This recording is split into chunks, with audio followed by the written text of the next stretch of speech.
اعوذ باللہ من الشیطان الرجیم بسم اللہ الرحمن الرحیم۔ پیارے بچوں، السلام علیکم۔ امید ہے آپ خیریت سے ہوں گے۔ آج ہم 5ویں جماعت کا ایک سبق پڑھنے جا رہے ہیں جو ہم نے اردو کی کتاب سے لیا ہے، اور جس سبق کا نام ہوا ہے۔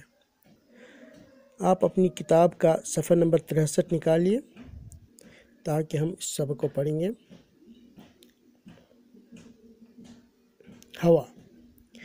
جب ہم سانس لیتے ہیں تو ناک اور منہ کے ذریعے ہوا ہمارے پھیپھڑوں میں داخل ہو جاتی ہے۔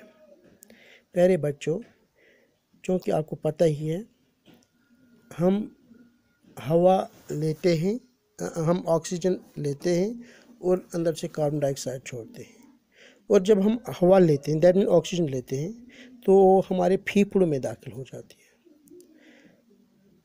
پہلے ناک یا منہ کے ذریعے ہمارے پھیپھڑوں میں داخل ہو جاتی ہے۔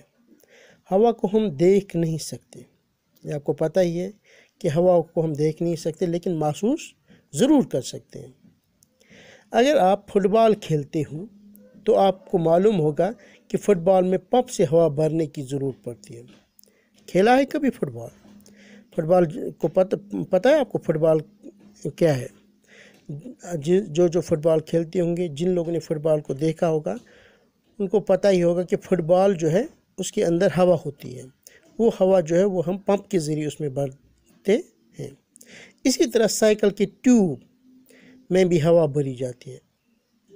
جیسا فٹ بال میں ہوا بھرتے ہیں، اسی طرح سائیکل کا جو ٹائر ہوتا ہے، ٹائر میں کے اندر ٹیوب ہوتا ہے، تو اس ٹیوب میں بھی ہوا ہم بھرتے ہیں۔ تو اس کے علاوہ آپ کو پتہ ہے گاڑی کا ٹائر ہوتا ہے، جو آپ دیکھتے ہوں گے گاڑیاں ہوتی ہیں، تو ان کے جو ٹائر ہوتے ہیں ان میں بھی ہوا بھری جاتی ہے، تو اسی ہوا کی وجہ سے وہ اچھی طرح سے چل پاتے ہیں۔ کیا آپ نے کبھی سوچا ہے کہ یہ ہوا کیا چیز ہے؟ ہوا کئی اجزاء کا آمیز ہے، تو اس میں مختلف گیسز ہوتے ہیں۔ جو خاص 2 گیسز ہیں وہ ہے آکسیجن اور نائٹروجن۔ اس کے 2 اہم جز ہیں، آکسیجن اور نائٹروجن، یہ 2 اہم جز ہیں ہوا کے۔ زمین کے ارد گرد کی ہوا میں 21% آکسیجن اور 78% نائٹروجن گیس ہوتی ہے۔ جو ہمارے ایٹماسفیئر، جو ہماری یہ زمین ہے، ایٹماسفیئر ہے، یہاں پہ 21% آکسیجن پائی جاتی ہے اور 78% نائٹروجن پائی جاتی ہے۔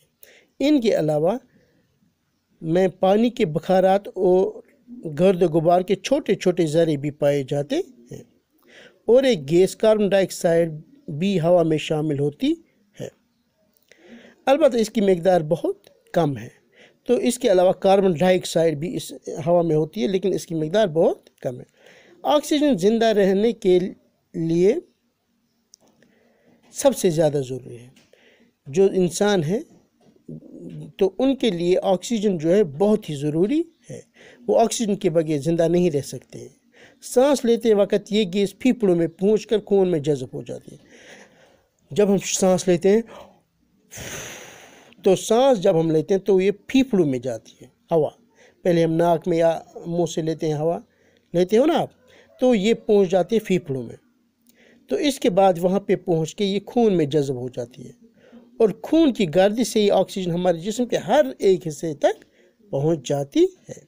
اس طرح سے جو ہمارا جسم ہے، اس کے ہر کونے تک، ہر حصے تک، ہر رگ میں یہ پہنچ جاتی ہے۔ آکسیجن ہمارے جسم میں غذا کو بدن کا جز بناتی ہے۔ جو ہم غذا کھاتے ہیں اس کو بدن کا جز یہ بناتی ہے۔ یہ ہمارے جسم میں گرمی پیدا کرتی ہے۔ آکسیجن ہمارے جسم میں گرمی پیدا کرتی ہے۔ ہمارے جسم میں روزانہ تقریباً 1 کلو گرام آکسیجن جذب ہوتی ہے۔ جو ہمارا جسم ہے اس میں تقریباً ایک دن میں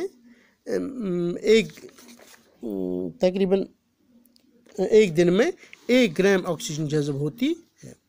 آکسیجن کی ایک خاصیت یہ ہے کہ وہ خود نہیں جلتی، لیکن چیزوں کو جلنے میں مدد دیتی ہے۔ آکسیجن کی ایک اور خاصیت بھی ہے کہ یہ خود نہیں جلتی ہے، لیکن وہ باقی چیزوں کو جلنے میں مدد دیتی ہے۔ آپ کو پتہ ہی ہوگا، جب ہم